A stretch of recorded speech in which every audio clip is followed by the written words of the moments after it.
भैया है कोई है इसमें? हाँ इमरजेंसी है ये।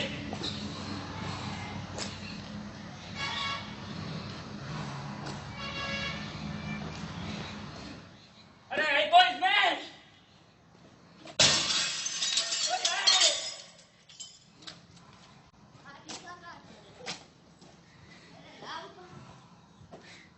अरे है कोई?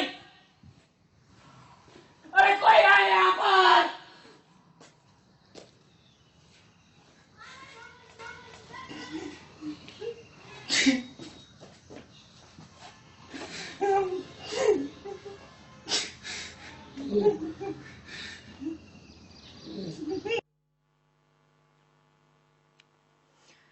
ये वीडियो देख करके आप भी सोच रहे होंगे कि सवाल आपका में आज हमने ये वीडियो आपको क्यों दिखा दिया, पहले आपको क्यों सुनवा दिया। दरअसल ये चीखो पुकार हमारे खोखले और संवेदनहीन होते हुए सिस्टम को लेकर के की गई थी, जो इस बात की बानगी है कि अब हमारा सिस्टम इस कदर संवेदनहीन हो चुका है कि उस पर किसी भी बात का कोई असर नहीं होता है। आज जो मुद्दा हमने उठाया है वो हमारे इस सिस्टम को ही दर्शाता है कि किस कदर यहाँ पर बेपरवाह लापरवाह हो गए हैं हमारे वो स्वास्थ्य कर्मी, वो डॉक्टर्स जिन्हें धरती पर भगवान कहा जाता है।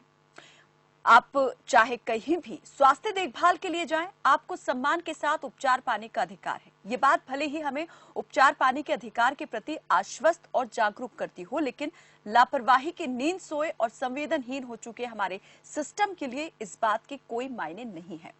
नमस्कार, सवाल आपका के साथ मैं हूं कायनात अंसारी और आप देख रहे हैं हमारा खास कार्यक्रम सवाल आपका। ये सिस्टम इतना ज्यादा बेपरवाह हो चुका है कि इस सिस्टम को किसी की तकलीफ से, दर्द से कोई लेना देना नहीं रहा है। अगर सिस्टम संवेदनहीन नहीं होता तो शायद वो भी नहीं होता जो अभी आपने देखा।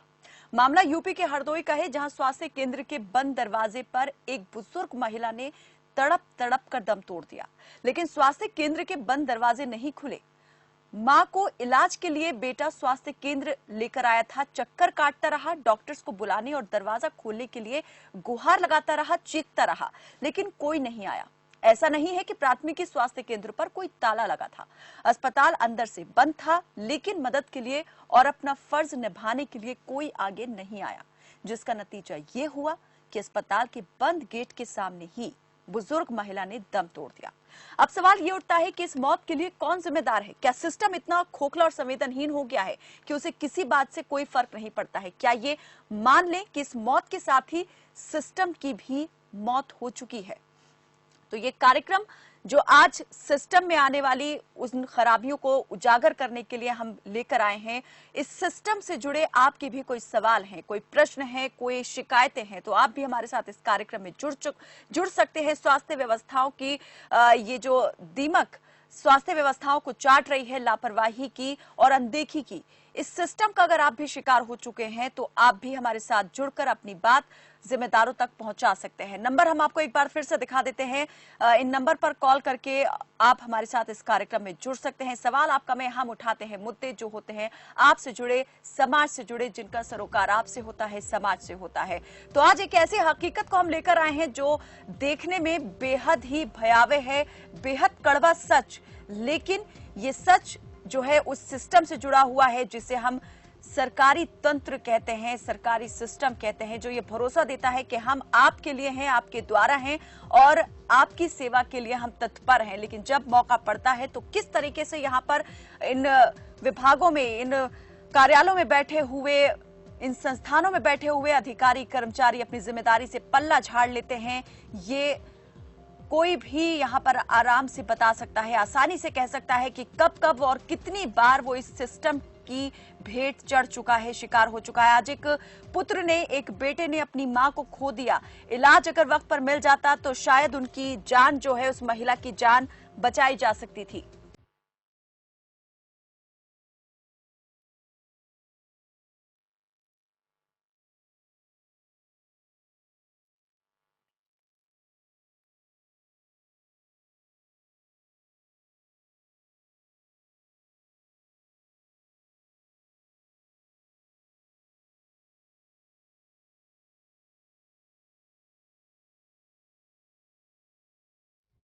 तो आज ये जो पूरा मामला सामने आया है, इसने हिला करके रख दिया है व्यवस्था को, प्रशासन को, और कई सवाल यहां पर सामने खड़े कर दिए हैं सरकारों से, जिम्मेदारों से, कि आखिर क्या इसी सिस्टम के लिए लोग अपनी सरकारों को चुनते हैं? क्या ये सिस्टम देने के लिए, इस तरह की बेहतर सुविधाएं देने के लिए ही सरकारें वजूद में आती हैं, जनता की सेवा का वो दम भरती हैं? हमारे साथ जुड़ चुके हैं मुकेश राजपूत, जुड़े हुए हैं, सांसद हैं आप, और सतबीर चौधरी जी हमारे साथ जुड़े हुए हैं, आप पूर्व डीजी हेल्थ हैं। बहुत स्वागत है आप दोनों का ही। सबसे पहले मुकेश जी, मैं आपसे जानना चाहूंगी, इस पूरी घटना को, इस पूरे वाक्य को लेकर आप क्या कहना चाहेंगे? किसकी गलती मानते हैं इसमें? देखिए, किसी तरह से कोई कैजुअलिटी होती है, ये बहुत ही दुखद होता है। इसलिए मैं खुद अपने को इसमें कहना चाहूंगा कि ये घटना बड़ी ही दुखद है और निंदनीय है। और सिस्टम को, आपने कहा सिस्टम को, देखिए ये कहीं न कहीं सरकार से जुड़ा मामला तो है, लेकिन सरकार, हर जगह सरकार काम कर रही है, लेकिन अधिकारी जो हैं इस तरह से कहीं कहीं संवेदनहीनता अपना दिखाते हैं। तो इसके लिए कहीं पर इस तरह की जो शिकायत कर रही है, इस पर सरकार बराबर एक्शन लेगी, और जो भी इसमें दोषी है, दोषी जनों के खिलाफ में कार्रवाई होगी। इस सरकार में किसी के साथ सबका साथ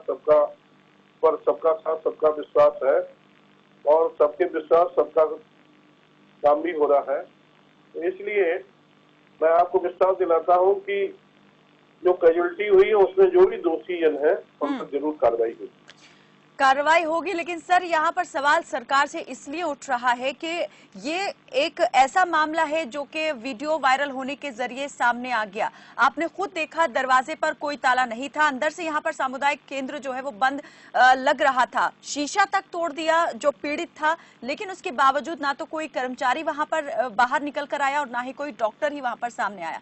तो ये इससे साफ लगता है, जाहिर होता है कि ये कोई पहली बार नहीं हुआ होगा। ऐसे पहले भी कई बार हो चुका होगा, जब चैन की नींद अंदर काम करने वाले सोते रहे होंगे और जो जरूरतमंद होंगे वो दरवाजे पर आकर ही इस तरह से गुहार लगा करके लौट जाते होंगे। ये मौत हुई है अस्पताल के दरवाजे पर। देखिए, भारतीय जनता पार्टी की सरकार में, योगी जी की सरकार में पहली ऐसी घटना है जो इस तरह से सामने आई है, और इसलिए मैं विश्वास के साथ आपसे कहता हूँ इसमें दोषी जनों के खिलाफ में कार्रवाई होगी।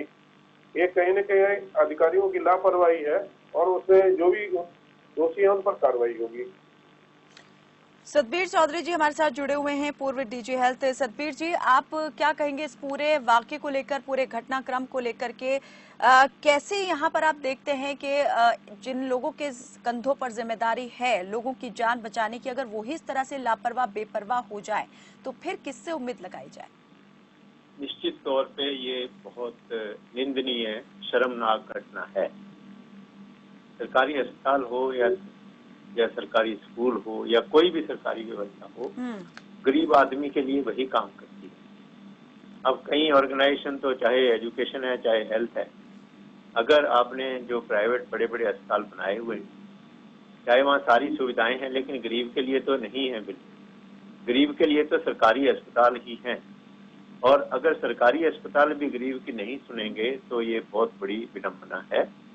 मैं आपकी बात से बिल्कुल सहमत हूँ, इस पे सख्त कार्रवाई होनी चाहिए ताकि आगे से किसी और जगह पर भी ऐसी कोई घटना ना हो। जब एक मरीज को दरवाजे पर ले ही आए हैं अस्पताल के, तो उसको उचित कार्रवाई होनी चाहिए, उसको देखा जाना चाहिए, उसको फर्स्ट एड दी जानी चाहिए।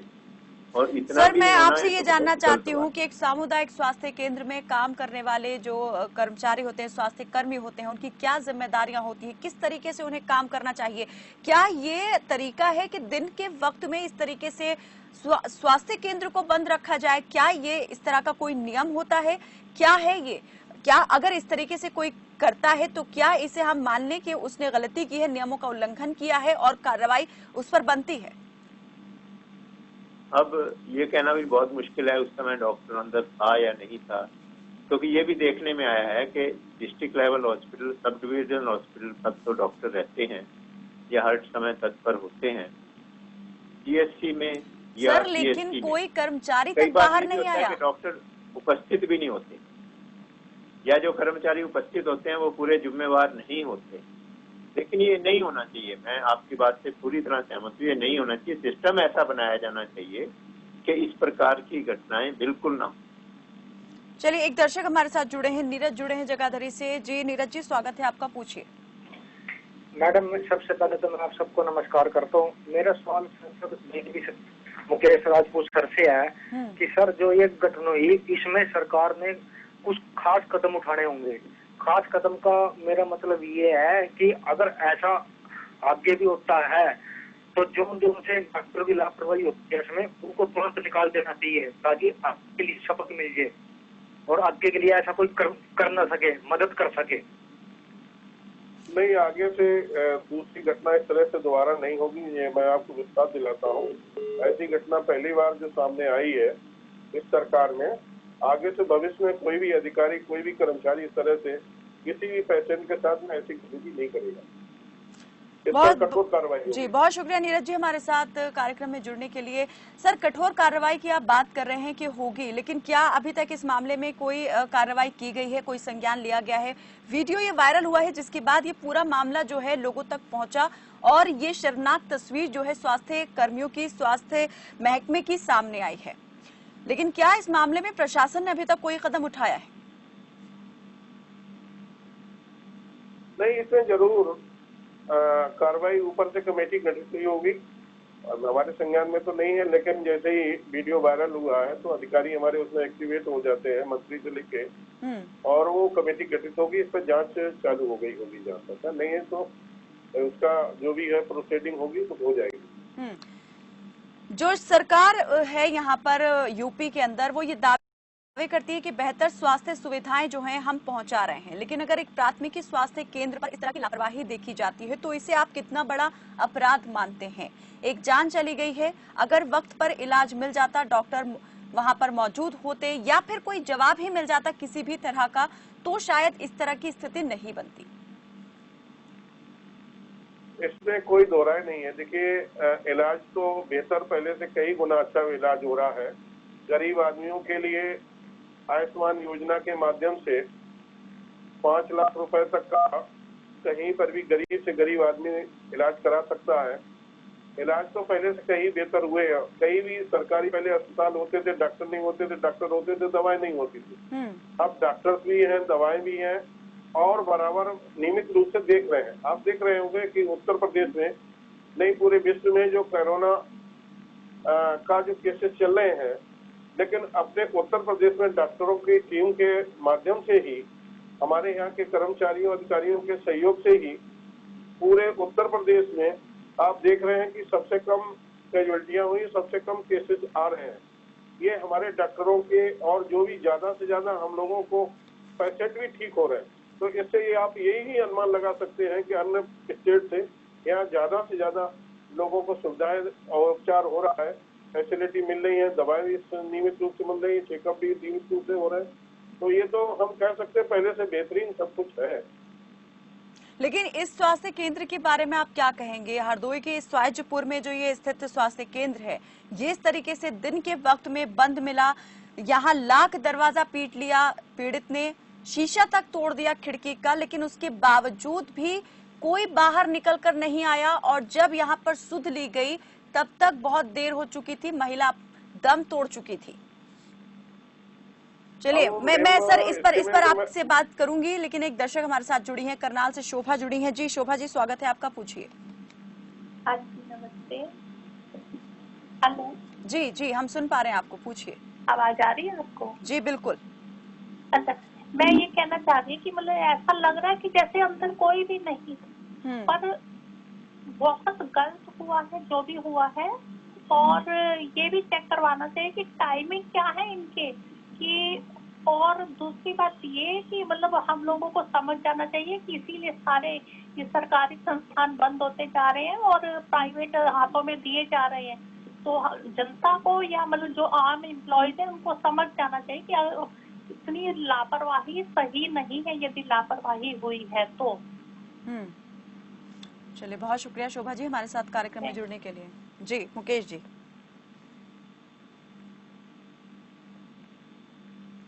जी मुकेश जी, क्या कहना चाहेंगे इस पर? और जो सवाल मैंने आपसे किया था कि एक तो यहाँ पर किस बात को लेकर के ये इतने लापरवाह और बेफिक्र हो गए हैं? अक्सर देखा जाता है मनमाने तरीके से डॉक्टर या कर्मचारी आते हैं और जब मन होता है वो मरीजों को देखते हैं, घंटों वेट कर रहे होते हैं मरीज, लेकिन डॉक्टर मौजूद नहीं होते हैं ओपीडी में। लेकिन ये जो नजारा यहाँ नजर आया है, जो तस्वीर दिखाई दी है हरदोई के स्वास्थ्य केंद्र पर, ये बहुत हैरान कर देने वाली है और परेशान करने वाली है। देखिए मैम, वैसे जहाँ तक है, मैंने तो कई बार स्वास्थ्य केंद्र अपने यहाँ फरुखाबाद में निरीक्षण भी किया है। डॉक्टर समय से बैठते हैं, समय से देखते हैं, लेकिन जब से कोरोना महामारी हुई है तब से ये सिस्टम, ये बीमारी एक तरह से नई बीमारी है, किसको हाथ लगाना है वो सिस्टम से ही है। कोरोना तो यानी कि अब हम इस बात को लेके, आपका कहने का मतलब है आप डॉक्टर इसी बात से इतना डर गए? टेस्ट हुआ कि नहीं टेस्ट हुआ, तो ये भी है। अभी तो थोड़ा सिस्टम वैसे ये कह देना कि डॉक्टर्स नहीं आ रहे, डॉक्टर्स भी टाइम से आ रहे हैं। नहीं सर, आप मुझे, मैं आपसे यही जानना चाह रही हूँ। पहले की तुलना में सरकारी हॉस्पिटल में आप देखिए पेशेंट की संख्या कई गुना बढ़ी है। कई गुना बढ़ी होने का मतलब तो साफ यही है कि वहाँ पर तो लोगों को उपचार हो रहा है, लोगों को फायदा हो रहा है, लोगों को दवा मिल रही है। सर लोग ज्यादा से ज्यादा मुकेश जी, जैसा भी आपने कहा कि कोरोना काल चल रहा है और कोरोना की वजह से डॉक्टर भी 10 बार पहले सोचते हैं कि मरीज को देखें या ना देखें, तो क्या अब ये सीधे तौर पर हम ये मान लें आपकी इस बात का मतलब कि ये जो डर, एक दहशत है इस बीमारी को लेकर के हमारे डॉक्टर्स के दिलों में भी उतनी ही है जितनी एक आम इंसान में? लेकिन अगर डॉक्टर भी उसी तरह से डरने लगे तो इलाज कौन करेगा, कैसे करेगा?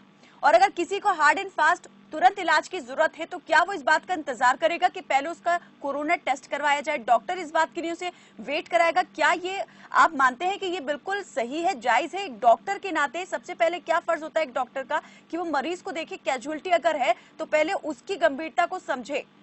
सतवीर जी, अगर कोरोना पीड़ित मरीजों से डर है तो उसके लिए पीपी किट हैं, फेस मास्क तो सभी पहनते ही हैं, उसके अलावा पीपी किट से सुसज्जित होकर मरीज को देखा जाता है। ये मतलब नहीं है कि अगर मरीज कोरोना पीड़ित है तो उसको देखा ही नहीं जाएगा या दूर से भी नहीं देखा जाएगा। इस बात से तो मैं मुकेश जी के सहमत नहीं हूँ। बाकी मैं इस बात से भी सहमत नहीं हूँ कि स्वास्थ्य सुविधाएं अच्छी हैं। आप खुद ही डेटा देते रहते हो कि डॉक्टर पेशेंट रेशियो कितना बुरा है यूपी में भी और पूरे इंडिया में भी। और इसी प्रकार अगर डॉक्टर पेशेंट रेशियो अच्छा भी है, वो डॉक्टर कंसंट्रेटेड है अच्छे अच्छे बड़े बड़े शहरों में। गाँव में सीएचसी में पीएचसी में तो डॉक्टर ना के बराबर है, और जो जाते भी हैं कुछ समय के लिए जाते हैं। ये सच्चाई है कि मुकेश जी को माननी चाहिए। कारण ये है कि सरकार की प्रायोरिटी नहीं है स्वास्थ्य और एजुकेशन सरकार की कभी प्रायोरिटी नहीं। अब शोभा जी अभी कह रहे थे कि अगर यही काम चलता रहा तो सारी चीजें प्राइवेट को देनी पड़ेगी। ये सॉल्यूशन नहीं है, उल्टा है। हमें अपना सिस्टम सुधारना है ताकि हम प्राइवेट से कम्पीट कर सकें। पिछले 10-20 साल में क्या हो गया है, प्राइवेट अस्पताल जो कॉर्पोरेट हॉस्पिटल हैं वो कमाई के लिए बने हैं, वो गरीब आदमी की सेवा के लिए नहीं बने। उनको तो हर मरीज से पैसे लेना है, तो उसी हिसाब से चलेंगे वो। जिस तरह लोग कहते हैं कि टेलीफोन सर्विसेज अच्छी हो गई हैं, टेलीफोन सर्विसेज अच्छी हो गई हैं, पेड हो गई हैं, लेकिन रिमोट में जाओ वही अच्छी जो आप हिमाचल के रिमोट में चले जाओ या बिल्कुल किसी भी रिमोट में कहीं भी जाओगे, मैं बीच में आपको रोकना चाहूंगी। एक दर्शक हमारे साथ जुड़े हैं। यही बात बिजली का होगा, यही पानी का होगा, और यही एजुकेशन का होगा, यही हेल्थ का होगा। गरीब बिल्कुल, इस सिस्टम को कैसे सुधारा जा सकता है? सरकार इसमें क्या कर सकती है? कैसे इसको ढर्रे पर लाया जा सकता है, सही ढर्रे पर? इस पर हम जरूर आपसे बात करेंगे। राजकुमार हमारे साथ रोहतक से जुड़े हैं। जी राजकुमार जी, स्वागत है आपका, पूछिए। नमस्कार मैडम जी। जी जी राजकुमार जी पूछिए, हम सुन पा रहे हैं आपको। जिस तन लागे 100 तन जाने, कौन जाने पीर पराई। किसी ने भाई बहन है खोए, किसी ने पिता और माई। जान सको तो जान लो प्यारे, कड़वी है सच्चाई। सरकार करोड़ों खर्च करे, हाय अस्पताल की लापरवाही। दूसरों का दुख दूर करने वालों जरा मन में रखो सच्चाई। धरती के भगवान सुनो अब, सबने तुम पर आस लगाई। थैंक यू मैडम जी। चलिए, बहुत शुक्रिया राजकुमार जी। अपनी कविता के माध्यम से इन्होंने बहुत सारी चीजें कहने की यहाँ पर कोशिश जरूर की है। जी सतवीर जी, अभी मुकेश जी कह रहे थे कि कड़ी कार्रवाई होगी, तो लोग कड़ी और तुरंत कार्रवाई चाहते हैं। मतलब कोई इसमें लंबी चौड़ी बात नहीं है, घंटे 2 घंटे में ही पता लगाया जा सकता है कि किसका प्राइमरीली दोष है, कहाँ गड़बड़ है। सर मैं आपसे ये जानना चाह रही हूँ, अगर इस तरह के डॉक्टर्स की तरफ से लापरवाही बरती गई है तो इसका क्या ये कारण माना जाए कि वो ये अच्छे से जानते हैं कि पहले ही डॉक्टर्स की कमी है, उनके खिलाफ कोई बहुत कड़ा एक्शन नहीं लिया जा सकता है और कोई कार्रवाई होती भी नहीं है, सिर्फ यहाँ पर खाना पूर्ति ही होती है, इसीलिए रवैया जो है नहीं बदल रहा और दिन प्रतिदिन वो खराब होता जा रहा है? सिस्टम तो देखो सरकार को ही सुधारना पड़ेगा। अगर डॉक्टरों के पास सुविधाएं नहीं है तो वहाँ पे सुविधा होनी चाहिए। अब पीएचसी में, सीएचसी में अगर सुविधा नहीं है, वहाँ डॉक्टर जाना ही नहीं चाहता, कोई जबरदस्ती किसी को लगाया गया है तो जबरदस्ती जिसको लगाया गया वो काम भी ऐसा ही करेगा, काम कम ज्यादा करेगा, बात ये ठीक है। तो सुविधाएं और सिस्टम में सुधार बहुत जरूरी है और हर आदमी की जिम्मेवारी फिक्स होनी चाहिए, चाहे इसमें कोई डॉक्टर जिम्मेवार है, चाहे कोई सुबह की ड्यूटी पे था, शाम की ड्यूटी पे था, स्टाफ कौन ड्यूटी पे था, किसका क्या काम था, उस हिसाब से तुरंत जिम्मेवारी फिक्स करके कुछ ना कुछ कार्रवाई तो तुरंत हो जानी चाहिए ताकि लोगों में मैसेज जाए कि कार्रवाई होती है। जी मुकेश जी, कैसे सुधारेंगे इस तरह के सिस्टम को और ऐसे लोगों को जो अपनी जिम्मेदारी को जिम्मेदारी नहीं समझते हैं, कर्तव्य को नहीं निभाते हैं ठीक से? देखिए, मैं आपको बताऊं, ये बिल्कुल सही बात है कि पूरे उत्तर प्रदेश ही नहीं, पूरे हिंदुस्तान में जो डॉक्टर्स की संख्या बहुत कम है और पैरामेडिकल की भी संख्या, जो हमारे जो स्टाफ होता है पैरामेडिकल वाला भी, वो भी स्टाफ कम है।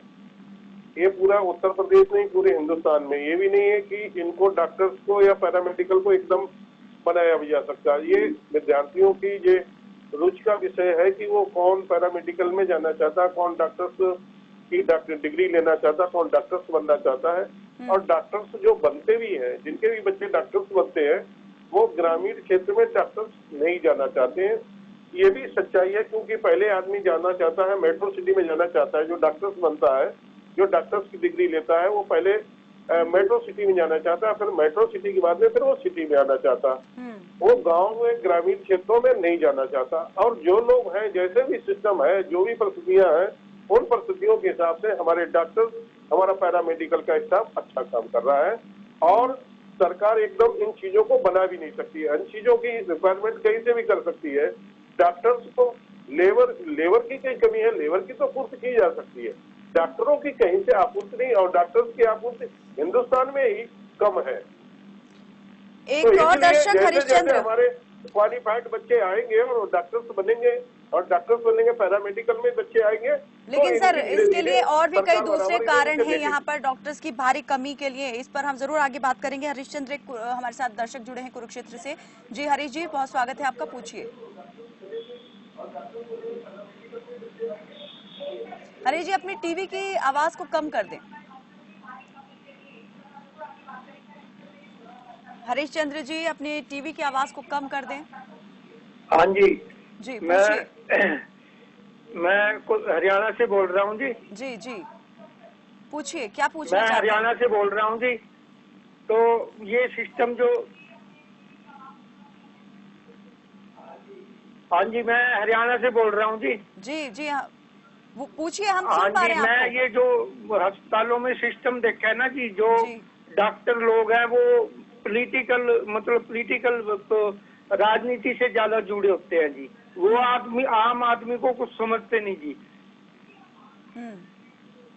ये हरियाणा में भी आप बात कर रहे हैं? हरियाणा में भी इस तरह की चीजें होती हैं या दूसरे उत्तर प्रदेश की आप बात कर रहे हैं?